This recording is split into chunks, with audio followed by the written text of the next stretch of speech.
Salut à tous et bienvenue sur la Parasito avec Céline. Dans cette nouvelle vidéo, nous allons découvrir ensemble le cycle évolutif d'Ascaris lombricoïde, d'un nématode responsable de l'ascaridiose chez l'homme.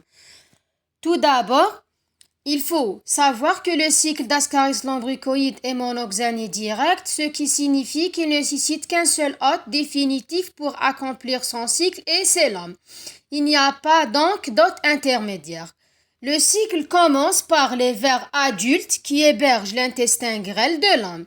Après l'accouplement, la femelle peut produire environ 200 000 œufs par jour. Ces œufs sont ensuite éliminés dans le milieu extérieur avec les matières fécales.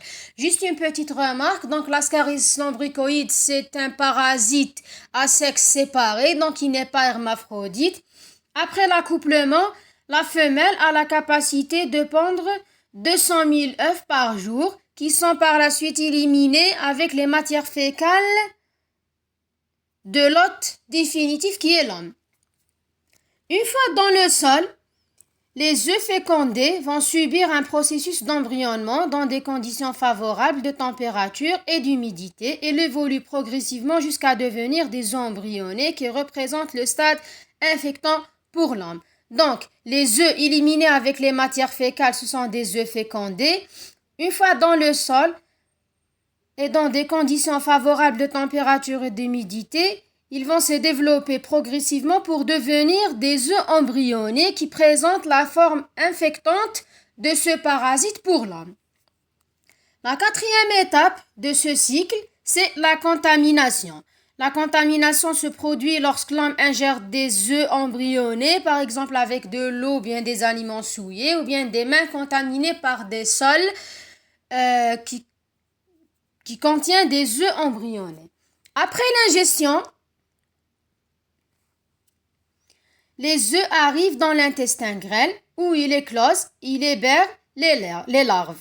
Ces larves traversent alors la paroi intestinale et commencent une migration particulière appelée migration hépatopulmonaire. Donc après l'ingestion, les larves vont subir, après l'ingestion des œufs, ils vont subir une éclosion au niveau de l'intestin grêle, puis ces larves vont traverser la paroi intestinale pour migrer vers le foie et les poumons. Elle emprunte d'abord la circulation porte pour atteindre le foie, puis poursuivent leur migration vers la circulation générale avant d'arriver principalement aux poumons.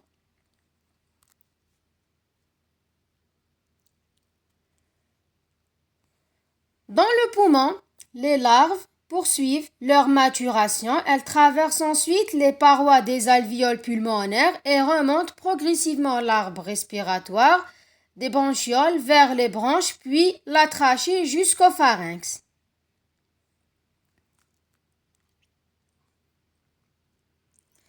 À ce niveau, les larves sont dégluites, donc ils vont subir une déglutition et retournent une nouvelle fois dans l'intestin grêle.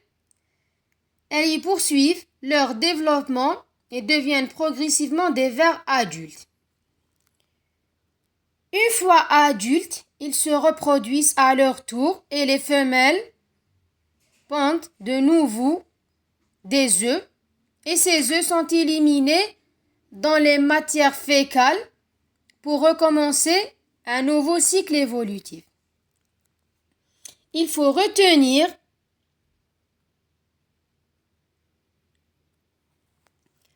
que le stade infectant de ce parasite est les œufs embryonnés